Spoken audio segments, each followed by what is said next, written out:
Are you ready to explore exciting careers in neuroscience and neurotechnologies? Then join me, your podcast host, Dr. Milena Krastenskaya, or simply Dr. K, and my amazing guests on the Neuro Careers Doing the Impossible podcast. Discover what it takes to turn the impossible into reality. Tune in now to a thrilling episode number 30. Hello, NeuroCareers fans, and welcome to another episode where we explore the amazing world of careers in neuroscience and neurotechnology. Today, we have a real treat for you all as we have a special guest joining us on the show. Let me introduce you to Diego Saldivar, a Neuro Game developer and assistant professor of interactive media at Noroff in Norway. Diego Saldivar's unique background in both neuroscience and game development makes him the perfect person to bring a fresh perspective to the intersection of these two fields. With his groundbreaking work on immersive gaming experiences, he is pushing the boundaries of what is possible in this exciting industry.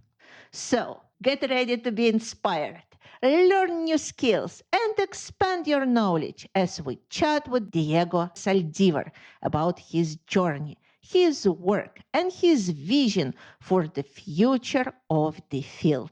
Welcome, Diego, to the Neuro Careers podcast. Thank you for welcoming me. Hello, I am Diego, and yes, I am an interactive media assistant professor in Noroff University College in Norway. Curiously enough, I am Mexican. I studied a master's in Germany, and now I am in Norway, of all places. An interesting thing about Norway is, I think, its weather. It has different kinds of weather since it's a very long country. I'm at the southernmost tip, and there's not that much snow right now here, which is very different from Svalbard, which is in the North Pole. Thank you very much, Diego. Can you tell us a little bit about that transition from Mexico to Norway? What was the most challenging part and maybe some exciting part that you really enjoyed? Well, the most difficult part as a Mexican moving into a different country is usually finding someone to sponsor your visa. When you're European, usually you take for granted mobility as you're in the Schengen area and the European Economic Area as well. But when you're an outsider, you are very dependent on whether an employer is willing to give you a visa. That's kind of important when looking for a job abroad. But the most exciting part, I think, is learning a new language and learning how a culture sees itself and others, even though, quite frankly, as I've learned by visiting different places, the human condition is almost universal. Everyone likes sleeping in. Some people sleep too early, too late. Some people like more flavor than others. And some people always arrive on time, some others don't. Even though everyone tells themselves, oh, we are punctual, or we are this, we are that, we are cold, we are warm, it doesn't really matter. The human condition is usually the same. Yes, I absolutely agree. There is such a huge variability across countries and across people. I also traveled a lot through my career. So interesting to hear similar point of view on differences and similarities between people in different countries and cultures. Can you tell our listeners how did your interest in Neuro Gaming develop? Did you always know that you will be doing something like that? And maybe who did you want to be when you were growing up? Did it align with your current interests or maybe not? Well, curiously enough, I have always been fascinated by the human brain ever since I was very little. I had this Snoopy encyclopedia. I remember in tome one, there's this chart of the nervous system.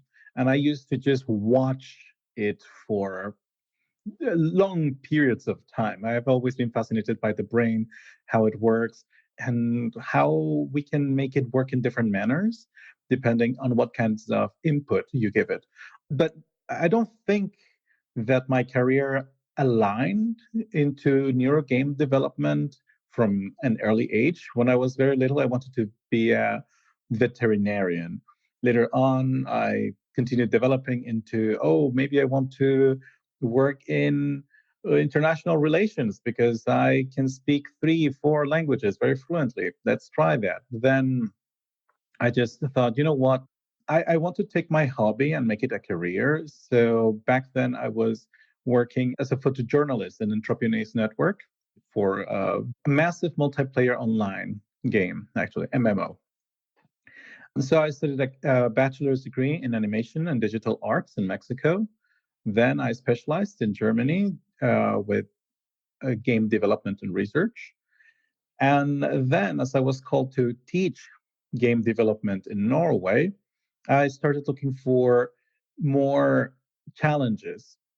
And then I just remembered that I'm very passionate about the human brain.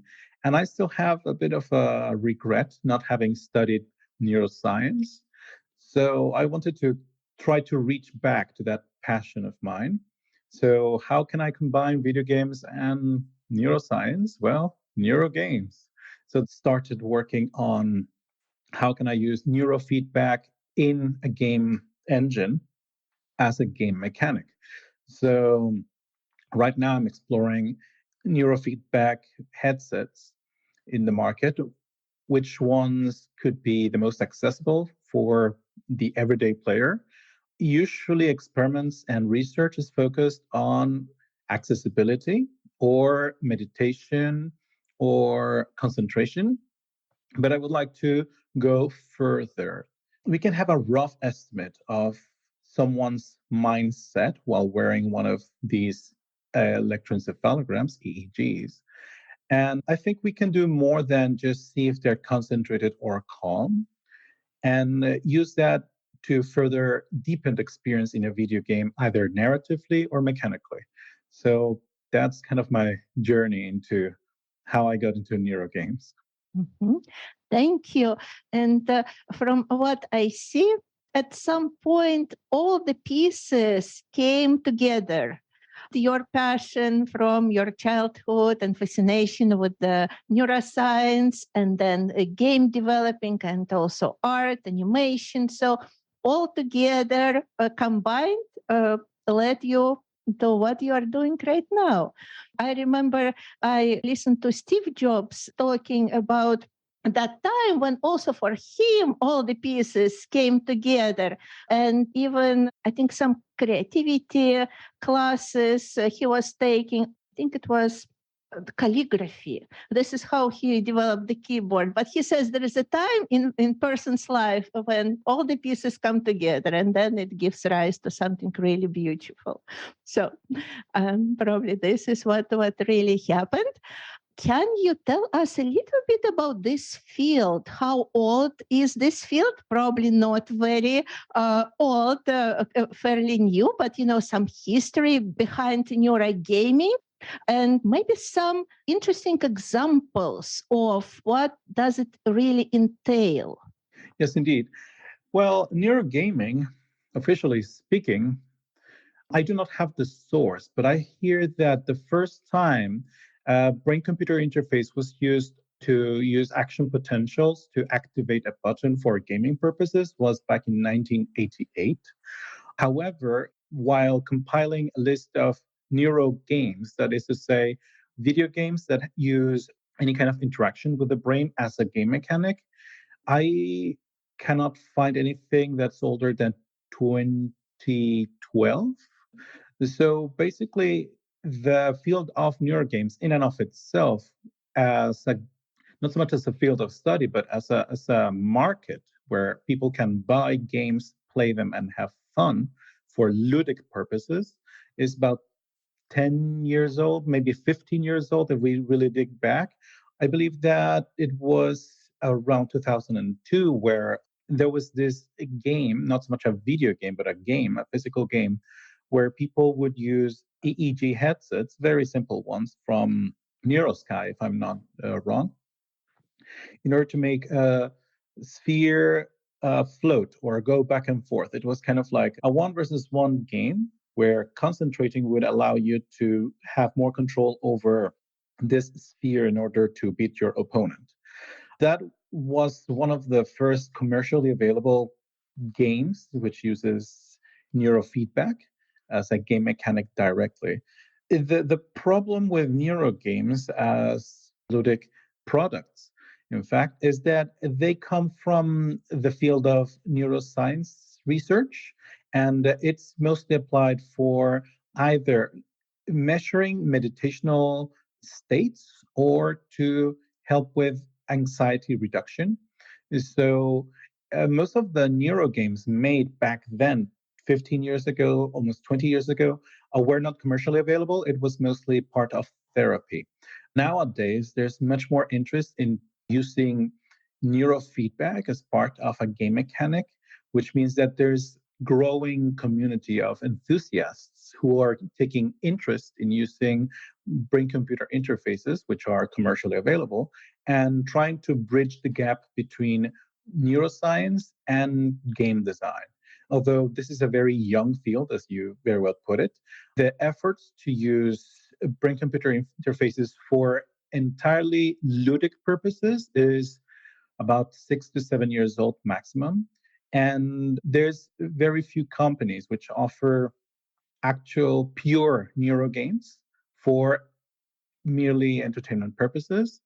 And in my opinion, their mechanics are a little bit limited to what the SDK allows.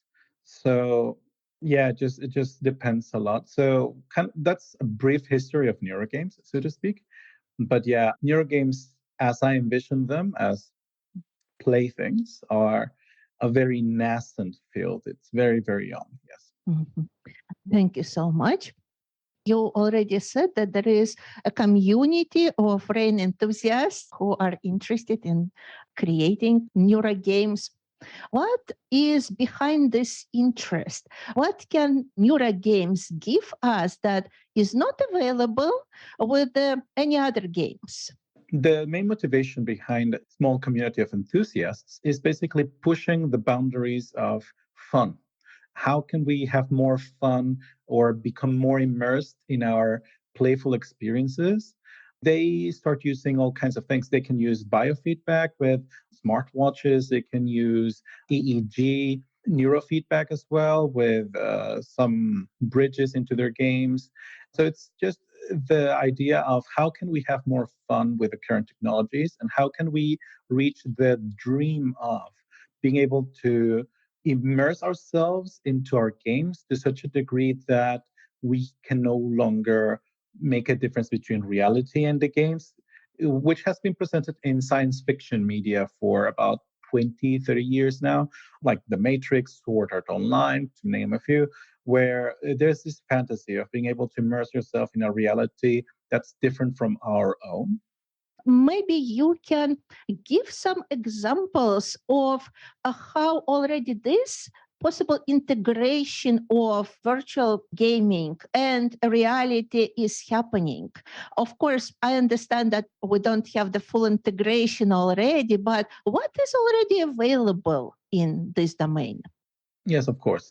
Some examples of these integrations are there's this game called Nevermind, which uses biofeedback in order to show how environment in the game changes according to your emotional state. So the more anxious you are, the more creepy the place becomes, and the calmer you are, the easier it becomes. And that was only for entertainment purposes, but Mindlight is a therapeutical game which uses neurofeedback to teach children how to become much more relaxed in an anxious situation in a playful manner so that they learn self-regulation. This is for therapeutical purposes, of course. These children usually suffer from an anxiety disorder. So it's a gamified way of teaching them relaxation techniques. Then I believe there's modifications for already existing games. There's a Skyrim virtual reality mod where you use neurofeedback to be able to change the way in which you cast magic. So instead of pressing a button and then magic happens, you have to concentrate in order to charge this magic or to direct the magic, right? Then this is something that just came out this year. It's an Elden Ring modification, which has a very similar principle. It uses an action potential to evoke magic. Instead of pressing a button to cast magic, you have to concentrate on the concept of I want to cast magic, right? So instead of just using an interface with the keyboard and the mouse, you're using an extra interface with your state of mind in order to feel more like a magician, right? Where you have to tap into your inner potential and your inner mindset in order to be able to evoke something larger than life, right?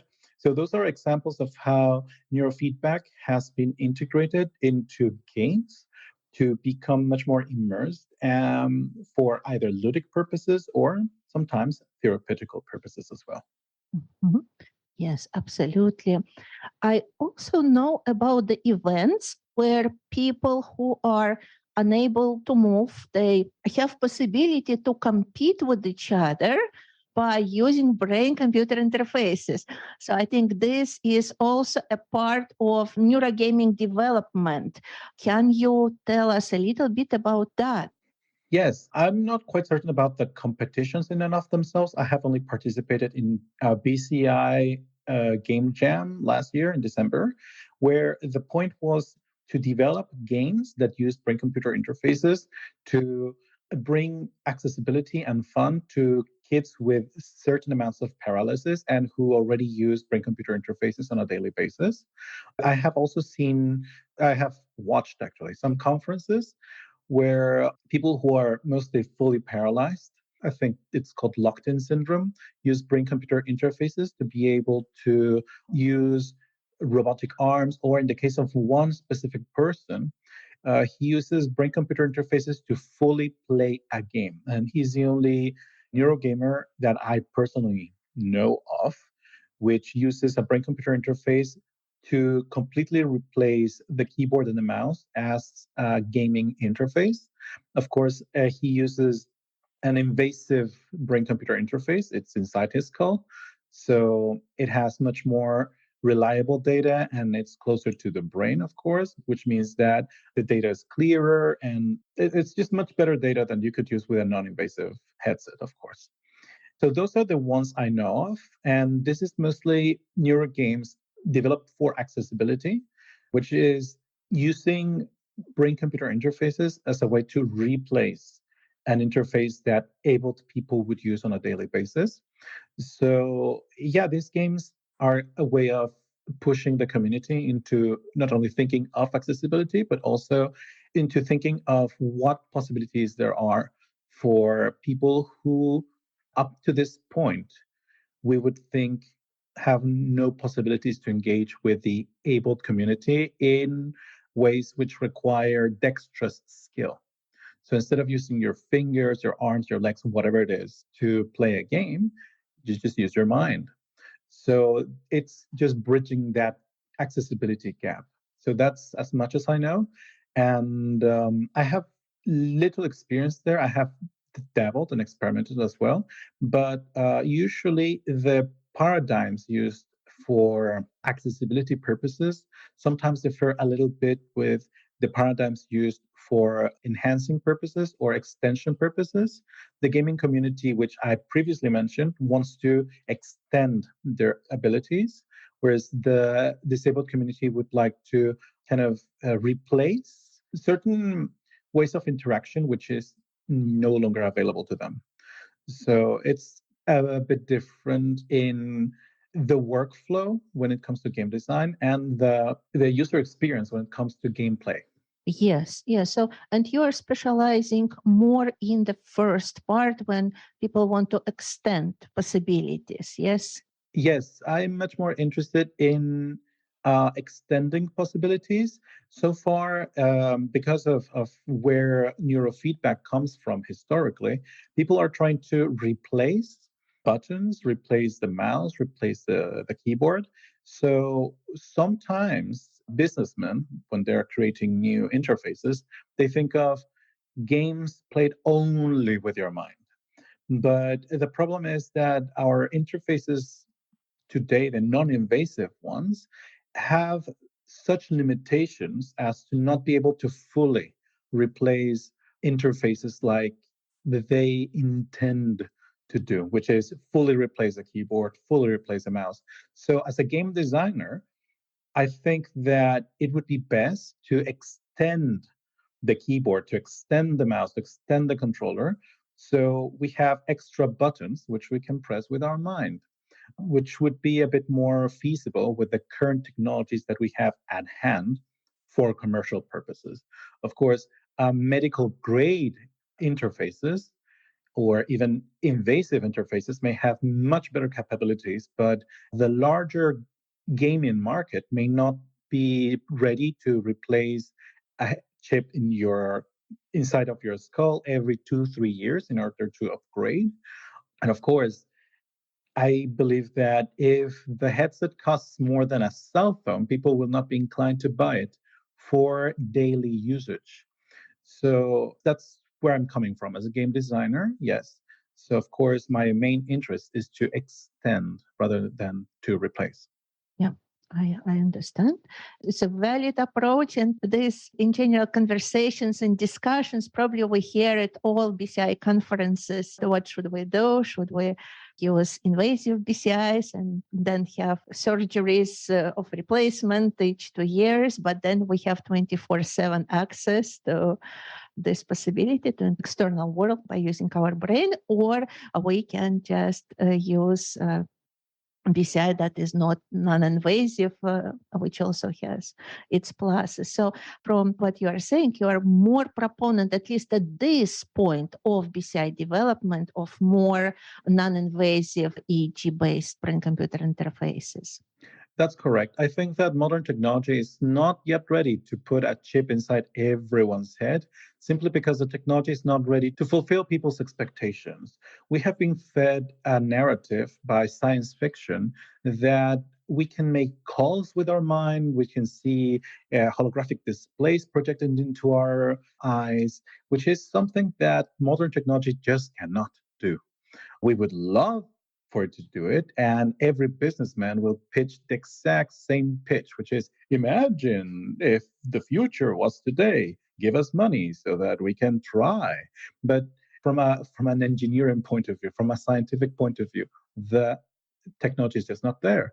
So I propose to use what we do have and exploit it for maximum benefit. Yes, absolutely.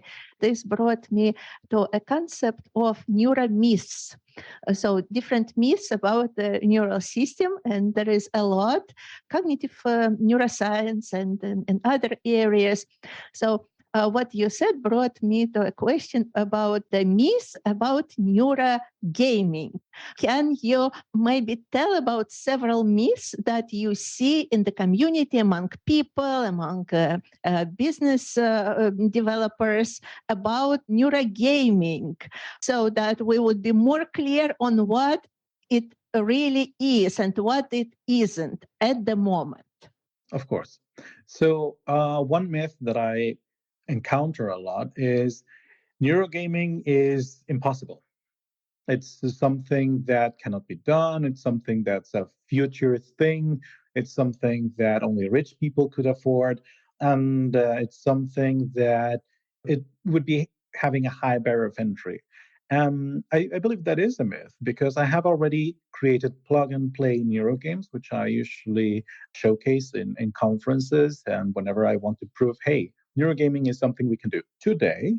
And you can just use this template I made with this hardware that is user friendly. So my mission this year is to showcase that we can start making neuro games today because the barriers of entry are now lowered. That is one myth. Another myth that I encounter a lot is, oh, you can read my mind, you can read my thoughts. Not with this kinds of technology, especially in the non-invasive technology. If we could read thoughts with commercial brands, I think that paralyzed people would have an easier time today. And in order to truly read an intention, let alone a thought in and of itself, we need to train models for hours and hours for only one person.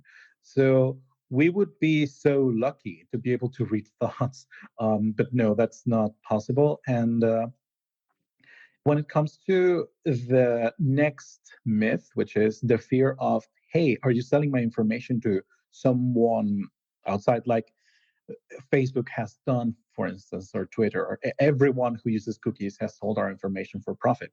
So people are worried that this may also happen about their thoughts and being outed as whatever they feared of being outed. The problem is, in order to do that, you have to sit very still in a laboratory for hours on end with gel caps in order to be able to decode something, which is something that some marketing firms are starting to do in order to be able to see what action potentials are triggered by what kinds of stimuli to better be able to sell whatever it is. But that requires a lot of effort. By the time they get an accurate enough model of your emotions or thoughts, you are already very conscious that this is happening, right?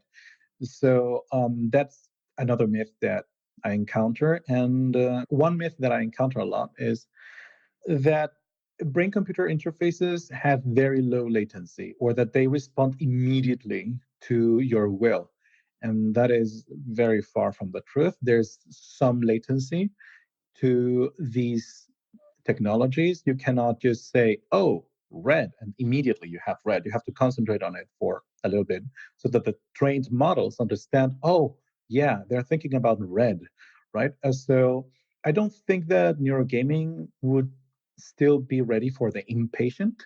It's not something magical, even though as a game designer, it is my duty to make the illusion of magic, to create the illusion of, oh, yes, we are interfacing directly. But there's so many layers in between your thought and the game, or the application, even outside of gaming, into the actual neurofeedback and neuroscience. There's latency because there's so many processes happening between your perception of your thoughts and the computer understanding what you meant by all that electrical activity that is going on in your head. So that's another myth I would like to dispel. The last myth I actually want to discuss is, it's not so much a myth, but more like an expectation, a legend. The legend of, oh, yeah, we could implant this chip in our heads and then we'll be able to revolutionize the way we see the world. That is not yet possible. Maybe not this decade either, because the field of neurofeedback has been growing slowly but steadily. Research is more about gathering data and understanding what this data means rather than revolutionizing the applications of this data for the consumer themselves. Nor are we developing more accurate and accessible technologies. The technologies that we are developing, because they continue developing year by year, are mostly consigned to the laboratory for scientific purposes, maybe governmental purposes. I'm not certain about that. I do not work in the government. But yeah, neuroscience is not evolving as fast as our movies and our films and our games are intending it to evolve. So yeah, let's be patient, or let's throw money at it. You know, if you want this to happen, we need to push for resources. We need time to develop it. We need money to be able to get the actual electronics to be able to test these things and do market research and think, okay, so what's the market I'm going for?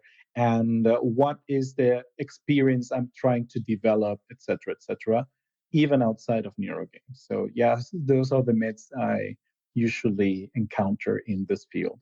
Yeah, thank you so much. My next question is, what are the main areas of neuro game development that exist at the moment? So it ties to what you were just saying. So can you elaborate on that? Yes, of course. First, to recapitulate, the main areas are meditation aids, therapeutic aids, research on performance, research on performance in the workplace, performance when driving, performance in sports. Yeah, and there's a small niche, as I have talked about, of using neural interfaces for ludic purposes only. So the neurogames market or the neurogames field is mostly concerned on how can I meditate better? How can I perform better at the workplace by gamifying concentration and calmness? And how can I learn self regulation by using neurofeedback to understand my inner landscape using facts, figures, and visual feedback or oral feedback? Because, and that's very important, very frequently when one is trying for the first time to self regulate or understand the inner workings of your own mind, you're not aware of certain things going on because you have never taught how to do them or because you take for granted the state you're in. To make this more clear, and I learned this with biofeedback, curiously enough, in Gamescom 2017, there was this semi-ball game. It's a ball which you take with your hand, and it will measure your body temperature, your heart rate, and skin conductance. And with that, they tell you, okay, relax, and the game will be easier. And on the screen, there's a number of how relaxed you are. So back then, I was trying to relax. I was doing my best to relax, and the number would plummet every time I tried. So that visual indicator opened my eyes and told me, Diego, you're beating yourself up for not relaxing, which is why you're getting into a vicious cycle of stress. And that was a realization that took me a couple seconds as I was trying to analyze, okay, what is going on? Why is this number dropping? Because I have always taken for granted that when I wanted to relax, I was screaming at myself to relax, which is not relaxing. So that kind of thing is the usual application for neuro games nowadays. I'm trying to push it into let's use more than relaxation and meditation and concentration to have fun. Yes, absolutely. And this brings me to one of our prior podcasts with Thomas Feiner from Germany, who is one of the first people who started using neurofeedback in Germany. He told exactly the same thing, that you cannot force yourself into meditation. And that's the biggest problem. And this is how neurofeedback can help you actually see this and then restructure your response and really relax and meditate, which for me also was eye-opening, like you said, for you when you experienced it yourself. So thank you so much. Also, see some examples of using gamification for rehabilitation purposes. Can you tell us a little bit about that? Because I heard from people who are actually including gamification into rehabilitation that it has really profound effect on people, and they're much more vested in doing this type of exercises to help them recover even after stroke or other injuries. Indeed. This is where my game design degree comes in. So, gamification is basically taking any kind of activity which is quote unquote serious or an activity which does not have ludic elements and including game elements into it. And the main goal of gamification is to motivate the participant. Why? Because the state of play allows the player to enter a state of flow faster than working, faster than doing something repetitive and boring and mind numbing. So, putting gamification or game elements into such an activity allows the player to track their progress easier. And also, it puts the player into a narrative where it is okay to fail because you have another chance and another hope of reaching the game goals that you have been given. So the theory is mostly okay, let's take a boring activity and make it fun to make people engage more into it. Studies show, of course, that gamification speeds up tortuous activity or an activity that you would rather not do. And rehabilitation sometimes requires repetitive movement or frustrations of, oh, I cannot move my body the way I want to, or I cannot concentrate the way I want to. So by gamifying the activity, you soften the narrative. Oh, it's just a game. Don't worry if you fail. Try again. You can get another point if you try again, right? So the state of flow in game studies is a state of mind in which you're fully immersed in a game or an activity to the extent that you start ignoring outside stimuli and the passage of time. And in the case of rehabilitation, also inside stimuli. You may ignore the pain if you're so concentrated on this fun activity. You may forget that you have been doing this for 2 hours if you're just having fun and just want to keep doing it. So, immersing a person in a state of flow, thanks to gamification, would quite obviously, from a psychological perspective, allow for an easier transition or rehabilitation.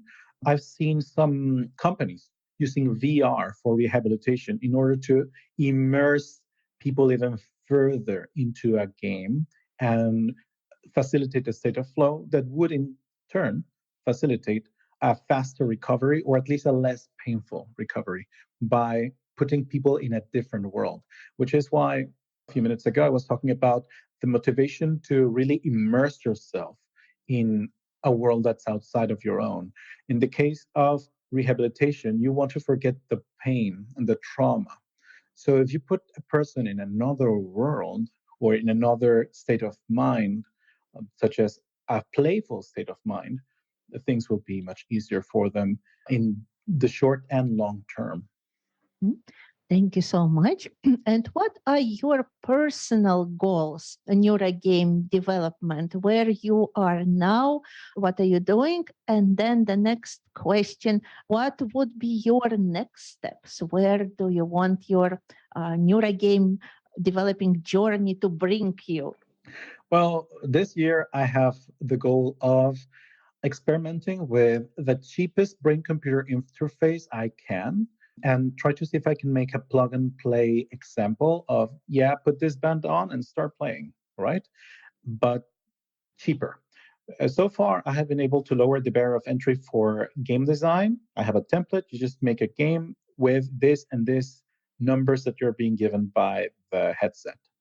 I have already bridged the barrier of entry of starting to use the headset itself. The Neuroscience Crown is very user friendly. You don't really need to stick electrodes in your head for half an hour in order to be able to use it. You just put it on, wiggle it a bit, and then it just starts streaming information, which takes seconds. The barrier of entry that I want to lower this year is money. The Neuroscience Crown costs $1,000, which is expensive for someone who's interested vaguely in the field. So I would like to see how much I can lower the cost so that anyone who says, okay, I want to play neuro games or make neuro games, oh, I have to spend $200. That is feasible. I can save up that money. That's for this year. In the mid-term, I would like to open the floodgates of the neuro gaming market to say, okay, we can make neuro games easily, cheaply, and without that much of a problem to enter or start playing. You can start playing in seconds, not minutes or hours. The user doesn't have to install any APIs. They don't have to install Python. They don't have to know programming to run my app. They can just play it like they would any other app. And in so doing, I would like to demonstrate, hey, anyone can do it. You can do it. Let's start doing it. Let's make a Neuro Game Jam to see how many games we can make in a weekend. So that would be my middle goal, maybe at the end of this year, maybe next year, in 2 years. If I find that no headset ticks all the boxes of cheap, easy, and sexy, then I will just think of doing it myself. I am not an engineer, which is why that's not my priority right now. But if I have to just do it myself, I will have to just bite the bullet. Beyond that, I would rather have an open mind about the future. Let's see what would come my way in this journey and then continue planning after that. Thank you so much. Those are great plans. And especially electronics become cheaper and cheaper. Also, people are using 3D printing. So I think it's very feasible to have headsets that are really fairly inexpensive. My next question is about the main challenges. What is the main difficulty in developing of Neuro Gaming? One you already mentioned, probably the cost of the headset. Any other challenges that are now standing on the way of people really using the brain gaming on a regular basis? The main challenge for Neuro games I have found is lack of game engine support.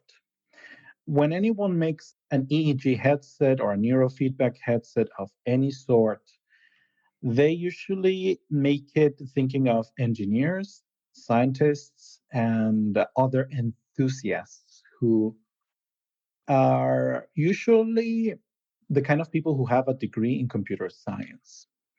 Now, when it comes to video game design, they don't teach you Python, they don't teach you SQL, they don't teach you MATLAB. That's not something they teach you. They teach you C++, C Sharp, maybe Java, and all of that is taught within a game engine environment, which is highly specialized and basically efficientized to work out of the box with certain libraries that are exclusive to game engines and later on to ship games and apps, which is not incompatible at all with the structures and architectures that are made for headsets. The problem is that usually a game designer will not have the programming know-how to be able to connect these outside architectures into a game engine seamlessly. You may use brainflow or any other API, but the problem is, will you tell your gamer to download brainflow, understand a little bit of Python, connect some paths in Windows? That is just not feasible. Gamers want to play immediately. They don't have the patience of learning a small degree in computer science just to run a game. So that is the main barrier of entry because there's so many headsets, but very few of them have an example in Unity or Unreal where game designers can build upon. If you give me one example in Unreal or Unity, which works, then I can do the rest. The problem is when I have personally requested these SDKs or support for game engines, I'm met with a rather indifferent answer. They tell me, oh, you can use WebSockets. And I'm like, I was never taught WebSockets in game design. Maybe I'm just outdated, who knows? Or they tell you, oh, well, you can connect this SDK or API and blah, blah, blah. But that is not answering the question. I need support in a game engine, which is game engines are made to ship. You make an example or a game, and you should, in a matter of maybe 1 hour while you're setting up some parameters, you should be able to put that example into a cell phone or a Nintendo Switch or just run it in your computer like any other game, which is double click, install, and play. I think that if these providers, headsets providers, were so generous as to give us an example in a game engine, they would just open the floodgates, but they don't have that as a priority. That's not the market they're going for. So that is, I think, the main problem in neurogaming right now.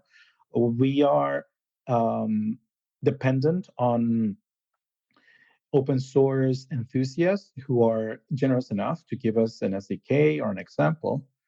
And even the problem with that kind of example or SDK is that it quickly becomes abandonware. It's a small experiment that someone was nice enough to give to the world, and then they forget about it. So when Unity is updated or when the headset provider updates their own operative systems or maybe their libraries, there is no support to update the SDK as well. So yeah, I would say that is the main problem right now. I see. Thank you. How do you see the perception of people towards neurogaming changing over time when you just developed this interest in neurogaming and now? What changes do you see? I see a sense of potential developing. They first think it's a fairy tale. Oh, yeah, using your brain to play games. That is impossible. It's a thing of science fiction and movies. And then I show them, hey, you can play right now. Put this on, start playing. Then a sense of wonder erupts. It's like, oh, wow. So you can make a horror game, you can make a magic game, you can make all these kinds of games. The possibilities just open to them. And so that's the change I have been seeing in the past 2 years. I've been pushing for neurogaming in and of itself. People start believing that this can have many engaging possibilities. Now that they know, they don't have to believe, they know that this is possible today. So they already want to see what is going to happen tomorrow. Okay, it's like, yes, neuro games are here. Now let me play more, right? That's the change I've been seeing in the past couple of years. Yeah, thank you. And speaking about tomorrow, how do you see the field of neurogaming, let's say 20, 50, or maybe 100 years from now? You can pick any date in the future. I think that in 20 years, it will become a reality. If I keep pressing forward, this should be a reality. Everyone will be able to play neuro games whenever, wherever, in the bus, or when they're distracted at the back of the classroom, or when taking a break, or whenever it is. In 100 years, I believe that it either should be universal, just like cell phones, like anyone can play neuro games, with a much more user-friendly devices. Cell phones right now are to telephones 100 years ago a marvel. They're magic mirrors, which give us not just the voice of our loved ones when we so choose, but also it gives us news and games and the weather and so many things that were impossible to even think of 100 years prior. So I would believe that neurogames in 100 years will become that kind of magical thing, which I cannot even fathom right now, because there will be 100 years of development, of creativity, of people pushing boundaries, discovering new things, adding to that, maybe, maybe there would be something minimally invasive that people could use as part of neurogames. And I think that neurogames would become in 100 years as ubiquitous and as common as apps in our cell phones. It's just part of it.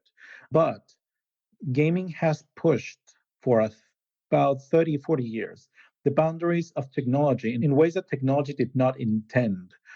3D modeling and 3D animation were something that was necessarily pushed by games 30 years ago because it was back then one of the very few applications for 3D graphics. You could use it maybe to try to predict the weather with some cloud points. But nowadays, we use game engines to use architectural visualizations, to render movies themselves, to create simulations, because it's one of the applications that has pushed technology the most. And thanks to this, we can use these simulations for anything from medical prognosis, maybe military simulations as well, weather simulation, crowd simulation, and other industries have benefited from video games pushing the boundaries of art thanks to science. And I would believe that neurogames could be one of those drivers. So we're starting to push the boundaries of use cases with neurogames. Maybe other people will say, oh, yeah, maybe meditation and concentration are not the only thing we can use with these devices. What else can we do for teaching, for weather calculations, for market calculations, for military purposes, for cultural development, etc., etc. Communications, maybe. In 100 years, I don't know how it will look, but I only know that it will contribute to technology and society in ways that other technologies have also done so far in the past 100 years. Thank you. And who are those major players right now who are pushing the boundaries of neurogaming, possible to get to that point that you described already in the future? Hmm. Okay, so to give you names, let me name some names. I have a list of names. Perry Carrial, she's a Twitch streamer who's using an emotive BCI to be able to uh, play with her mind a game that already exists. We also have Real Virtual Magic, Real Virtual Magic Labs, which are doing something similar for Skyrim for VR. Emotive Labs are actually working on using the lightest BCI possible to be able to see people's state of mind while they're working. They're pushing the business part in that regard, I believe. We also have some new hardware startups which are trying to push the boundaries of what is possible, such as Cortex Machina, trying to use more specialized models to predict emotions, more specific emotions out of the box without the player having to train things. Kernel Flow, they're using laser sensors to check blood flow. They're pushing in the marketing direction, I believe. They want, or maybe the research direction. They want to have more specific data to see a more accurate picture of the head. Muse is supposed to launch this Muse VR SDK to be able to use their existing technology, which is very lightweight and cheap, quite frankly, for the gaming market. I'm still waiting on that. And we also have the Neuro Gamer headset by Neural Echo Labs, which, I mean, right now it's more of a concept, but they would like to create a gaming specific pre-CI. Those are the names that I can tell you from my personal experience. Maybe there's more. I don't have a very exhaustive list, but those are the people I personally know that are trying to push the boundaries of what is the usual use case scenario. Okay, Diego, thank you. One more question that I would like to discuss with you is related to teaching. And this is already my curiosity. As a university professor, I always look for some ways to make teaching more interesting for my students. And as you are teaching and teaching a very, I think, interesting and innovative course, are you also utilizing some of the developments in gamification, in neuroscience, in your own teaching practices? Yes, every student, of course, has their own profile, but as teachers, we usually see a general mood for every cohort. The cohorts in Norway, curiously enough, are very shy. They are not ready to participate in an active manner because of this shyness that characterizes the Norwegian population, culturally speaking. So I have had to take a little bit of cognitive behavioral neurology tips here and there in order to move them into participating. So, for instance, the cohorts I work with here in Norway are usually very averse to failure or to rejection. So, one thing I've done to gamify participation to motivate them to participate in class when they would rather not is to lower the barrier of failure. That is to say, I tell them, I want you to, all of you, raise your hand. Oh, very well. Now, I want each and every one of you to give me a wrong answer to this question. Ironically, that's when they find it difficult to find a wrong answer. And I have to be very creative to prove to them that they gave me a close enough answer. So I have to twist and turn. So if I tell them, what color is the sky? And they tell me it's red. Well, it's sometimes red in the evening. Ah, so it's not completely wrong. I want wrong answers, right? So that way I encourage them to be comfortable with failure by making failure a goal. That's to begin with. Okay, let's give me wrong answers.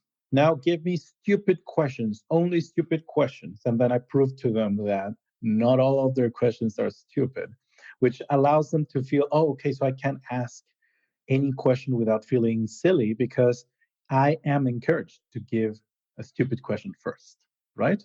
The closest thing to a stupid question is mostly an irrelevant one, right? If a stupid question would be, okay, how old are you? Well, that's irrelevant to 3D modeling. So, okay, fine, I'll allow it. But if they tell me, oh, how do you pan the camera around? That's a smart question. Let me show you, right?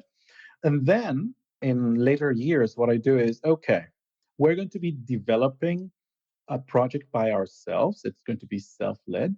And I want you to post in the forums a funny failure, right? So sometimes a model breaks, sometimes an animation doesn't go as intended, sometimes texture is displayed in a different manner.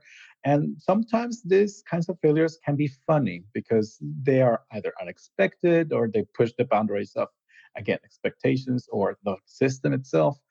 And I tell them, I will give an extra point to the funniest failure of the week. Every week, we're going to have a competition to see what is the funniest failure. So I encourage them to not only fail, but show and tell, right? To demonstrate, hey, this is me failing, and I hope that you laugh at me the hardest because I want that point, right? So that's one way of gamifying the classroom to adapt to the profile of the student cohort. Sometimes you have so many students, it's kind of difficult to adapt your teaching style to each and every one of your 60 or 100 or 200 students. When you have 5 to 10 students in a classroom, it's easier to tailor your approach. But when you have a larger cohort, you have to think of how can I use this societal model to push learning by using the structures that are already there, such as peer pressure, such as intergenerational understandings, or maybe the culture that is inherent to that generation. For instance, I tell them, okay, welcome to school. I want you to create a meme about what you see today in class, which is something that's part of their culture. In Mexico, when I was teaching there, I taught computer science at a high school level. It was an entirely different picture because the cohorts I had in Mexico were far younger. They're in the middle of this transition in between puberty, teenagedom, and adulthood. And on top of that, they were full of energy. They all wanted to be acknowledged. They all wanted to talk in class. So the gamification went the other way. How can I make you behave in a way that I still retain control of the class? So, for instance, in the end of the class, I was okay. I told them, I want you to clean up the classroom. The faster you clean up the classroom, the earlier you can all go. So everyone had to clean up the classroom. Everything had to be perfectly put in place after an entire class of moving around and talking and that much activity. So, yeah, gamification can help you as a teacher to take control of the learning environment and direct the learning in and of itself. But you have to understand your cohort in order to understand what are their motivations and what carrots and sticks you can use in your game model to push them into the direction that you intend.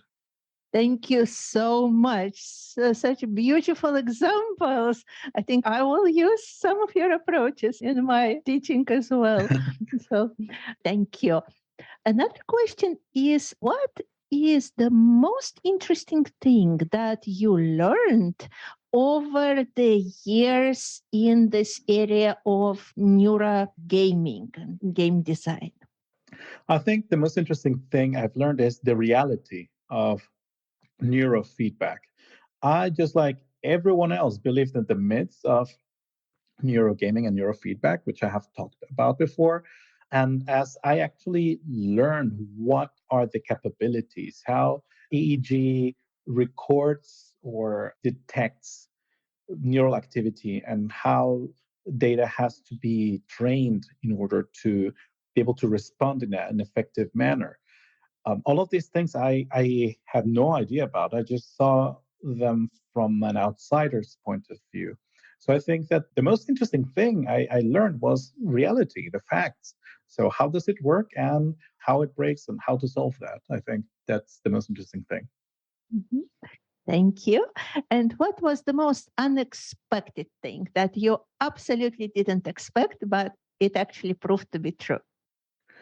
One thing that I did not expect was, I think, the main problem I discussed. I did not expect uh, to see so much incompatibility between architecture.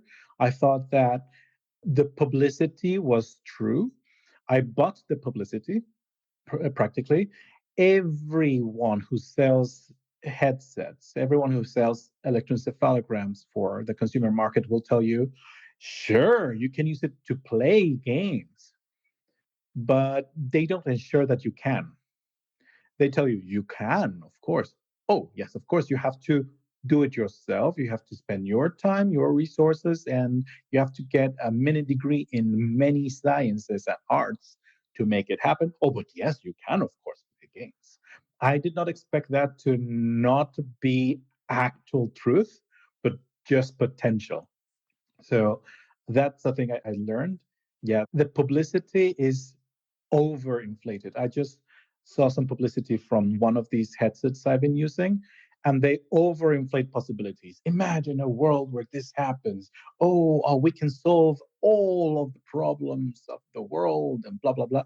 But when you see the reality, that's not the case. It's always a work in progress, and it's a community that requires enthusiasts to keep pushing, because the startups themselves or the companies themselves do not have either the resources or the interest to develop their products in very specific use cases. For instance, neuro gaming. Yeah, thank you so much.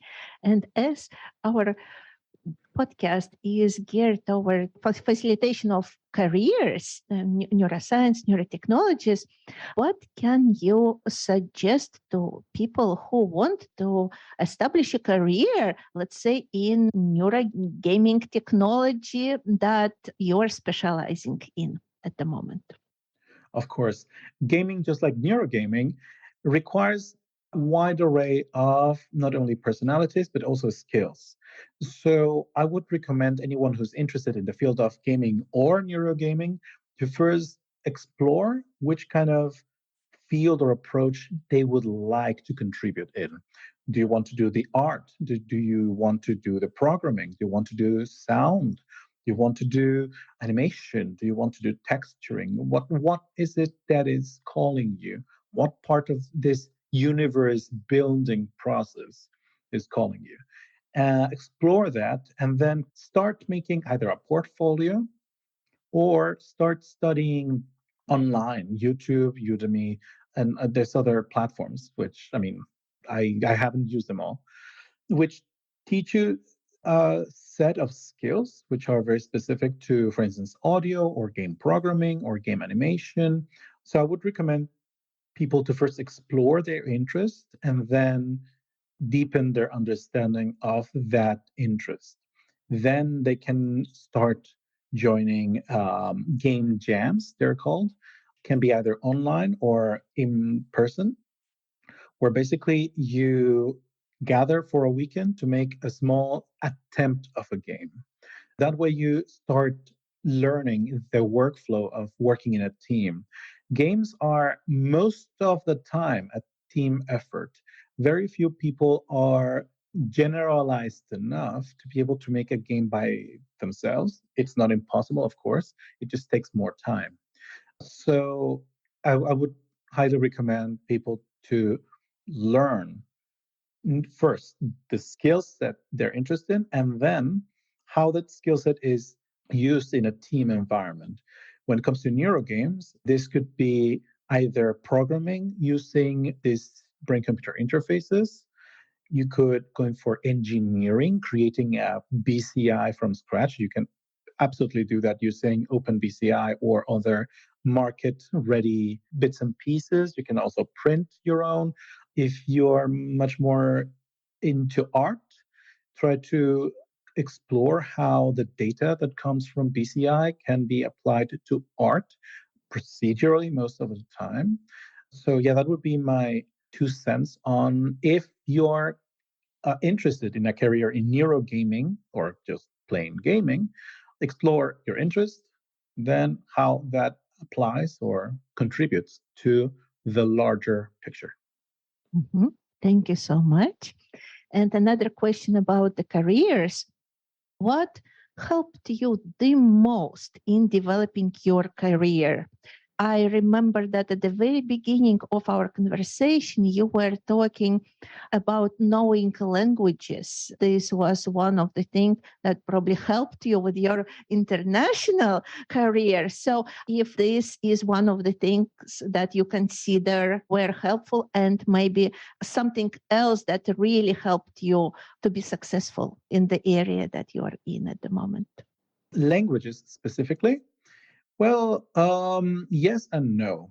When it comes to technology, English is the lingua franca, the bridge language.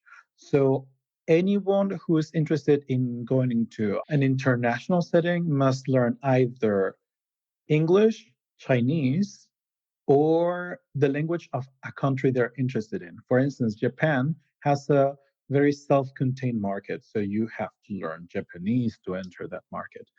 Speaking 5 languages fluently did not really help when it comes to education because I learned in English and I teach in English, but it did help me when it comes to forging bridges, reaching out to new people. In Germany, I had to speak German, and it made my life much easier to speak German in Germany. And I had to help some friends who did not speak German that fluently because sadly, Germans, most of the time, they are not the best at speaking English. In Norway, it's the other way around. People speak English quite fluently. So you can survive in Norway without speaking Norwegian. But when it comes to speaking to others, it's easier for them to not be worried about making a mistake in English or in a foreign language. So if you open the door from the inside and just speak to them directly in their mother tongue, it's easier for them to just relax and talk about what they're interested in or to help you out with whatever you need because they are certain that if they make a mistake, they can say, oh, well, sorry, that was my mistake because I had a lapsus, not because, oh, I'm bad at English, sorry, specifically because, and I've seen this is kind of universal in Europe, at least. It's European, in fact, to have people hate speaking in English because it's the language of instruction, it's the language of exams, it's the language of you made a mistake, it's the language of people are going to be bothering me about it. But I've spoken with drunken Germans in Spanish or people just like kind of trying to speak Spanish because it's the language of parties, it's the language of tacos, it's the language of these kinds of nice feelings, right? They're both languages. And quite frankly, Spanish can be much more grammatically complex than English, even though English is much more phonetically complex. But the context in which these languages were learned changed the feelings of the speaker and also their willingness to use that language. So in the bank in Germany, I had the banker trying to speak to me in a little bit of Spanish just because he had very nice feelings and memories with Spanish. But if you speak to a banker in English in Germany, they're like, "Oh, we cannot service you. I cannot give you service in English."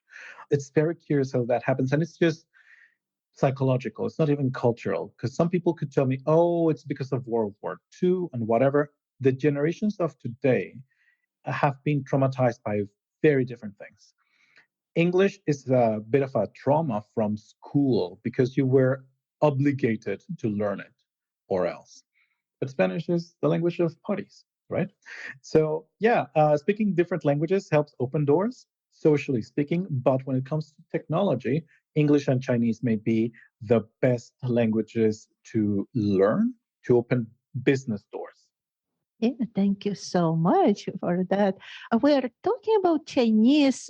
Quite often, I hear that this is the language worth learning. Actually, I was learning it myself, but I don't see so much applicability, or maybe it's more for people who really are targeting that area, somebody who is intending on working specifically in China or surrounding countries. Yeah, because China is a gigantic market. So if you're interested in doing business with a gigantic market, English and Chinese would open the largest markets. Spanish can also open a very large market as well as Arabic, but those markets do not have as much potential for revenue due to the economy of the middle to lower classes in Latin America and the MENA region. They don't have as much purchasing power as the markets in China and the English speaking world. Mhm. Thank you so much. We are reaching the end of our podcast, and our main last question that I usually ask is about doing the impossible, because the name of our podcast is Neuro Careers Doing the Impossible. So, can you think of anything that seemed impossible to you and you made it possible? And the next question is, what would be your advice to students, to young researchers getting into the field of how to make impossible possible? Well, one thing that seemed impossible when I started playing with Neuro games was using the dark side of the force. When it comes to brain computer interfaces and gamification, the applications are usually calm down, relax, and concentrate. But what if? What if instead we ask people to not calm down, to be angry, to be passionate, to be maybe even distracted, to be able to, I don't know, create fire in a game or make an explosion or whatever it is. So at the beginning, I was thinking, okay, maybe I have to use lower thresholds or maybe going to a kind of a reverse vector calculation when I was able to properly calibrate the thresholds, because it's all about thresholds here, I was able to, after a little bit of practice, I was able to burn an effigy of taxes by just hating them, right? Which is a very simplified model. It doesn't always work, but it seemed impossible before. People were always meditating and using this Zen approach to BCI. But what if we used other emotions? That seemed almost impossible because there was no documentation for it. Whenever research studies are done on the regard of what is the mindscape during certain experiences, they don't take into account the validity of other emotions other than a meditative or concentrated or relaxed. So I made the impossible possible. Now I can burn an effigy of taxes by hating them. Uh, so, yeah, that's something that I was able to do, which seemed impossible at the beginning. That's one thing. If I had to recommend my students or anyone who's interested in these fields to make the impossible possible, is to go ahead and try it anyway. Don't be afraid of failure. Fail if you have to, fail as many times as you need. And if the impossible is impossible, by failing, you will know why it's impossible. But if you feel that things are impossible from the beginning without experiencing why they're impossible, most likely you're looking at something that's possible but hidden, or possible but not yet tried. So my recommendation would be to go ahead and do it anyway. That's how I learned that, yeah, it's impossible to have a Matrix-like game right now. But not because it's physically impossible. It's just, it's technologically not yet feasible. So impossible to possible can be a short or a very long journey. It can be 100 years journey. It could be a 1 day journey. But if you don't try, you won't know for certain how long this journey is. And that would be my recommendation. I love your recommendation and I love your approach to emotions because I'm also a neuro coach. I work with people and coach them on different problems. And my favorite approach is working with emotions. And the main problem that comes up that people are used to looking at many emotions negatively. So if we are angry, that's not good. So actually the work of the coach is to let people experience any emotions they have and to really be open to that. So I think your approach to gaming has a very strong therapeutic potential just to get comfortable with any emotions you have and not to give preference to one or another. One can be used in one situation when we need to relax, and another can be used in different situation when we really need to put all the force and all the energy into doing certain things. Absolutely. And I take this notion actually from theater. In my theater workshops where I attended when I was a student in college, well, even when I was in university, one of the first theatrical exercises when you're warming up is, okay, picture an emotion. You have a character. You may be a dame in the court. You can be a miner in the woods. You can be whatever. Okay, now how would this person feel when they are proud? Where is that emotion located in the body? What color does it have? How does it smell? All right, now let's exacerbate it. Let's make it from 10% to 20% to 40% to 100%, and then express it, right? And now let it go. Now, this character you have is feeling sad. How does it feel? Where is it? What color is it? Now, how would they express it if they were 10% sad, 20% sad, 100% sad? Now let that go. Then let's try another. So it's an emotional and cognitive exercise to be able to not only embody a character, but also understand the physicality and the physicality of emotions, and also to be able to not only make use of those emotions consciously, but also be able to flush them away at a moment's notice, to be able to make a dramatic turn very quickly and be able to emotionally express yet another unrelated emotion. So that can be very therapeutic as well, to be able to control emotions in a much more objective manner, so to speak, rather than being driven by emotions. You are driving emotions. So, of course, it has therapeutical potential, right? Because you're almost gamifying therapy, if not making therapy a game. But sometimes, and this is also a part of philosophy, sometimes people want to entertain themselves by using emotions that are not acceptable as good. For instance, we can go to the movies to cry, we can go to the movies to be terrified, and we find that fun and entertaining and engaging. It's not calm. It's not fun. It's sometimes it's not even fun. Some people play games for the fun of trying very hard to beat an enemy, which is almost unbeatable. These kinds of games are very punishing, and people have great joy in this kind of almost masochistic behavior of trying and trying and trying a very hard challenge. So they're not even exceptions, they're the rule. In the entertainment industry, there's more than just being calm and collected and nice.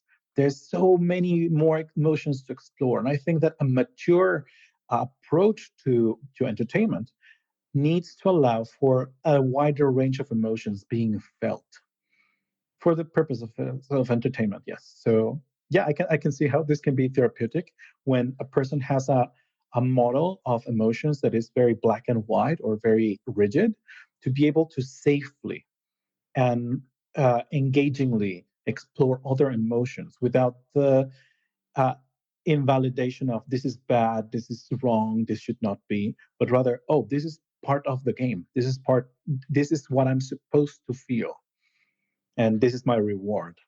Yeah, I like the approach, and hopefully, with the development of games and art and technology, our new therapeutic approaches, the world will be changing from, in general, black white to really very very colorful. So That's the hope. that's the hope. Yes. Yes. Thank you so much, Diego. How people can reach out to you or find out more about what you are doing? Can you give some information? And we also will add it into our podcast notes. Yes, of course. People can reach me via my website. It's neurogamedev.com. You can also reach me through LinkedIn, Diego Saldivar. You can find me there. LinkedIn, DE Saldivar with an S and a V. So, yeah, those are the main channels where you can reach me. If you have any questions, if you have any opportunities, like, hey, I want to make a neuro game, or I want to make a headset, would you like to try? Um, that's where I can be reached. Yes. Thank you so much, Diego. It was a great, great pleasure talking to you. I enjoyed it thoroughly, and I'm sure our listeners will enjoy it as much as I did. And I'm really, really very happy with this amazing conversation. So, thank you very much. I wish you all possible success with your work, with your career development and neuro game development. And I hope that we will meet maybe in a couple of years in this podcast, and our listeners will learn about the updates that happened in this fascinating field of neurogaming. So thank you. Thank you. It has been a great joy being able to talk about such a subject, and I enjoyed the questions. They really dig very deep. And yes, I'm hoping to come back in a couple of years and give you an update. Maybe I'll tell you, hey, we can already play games with our minds only. Maybe, hopefully.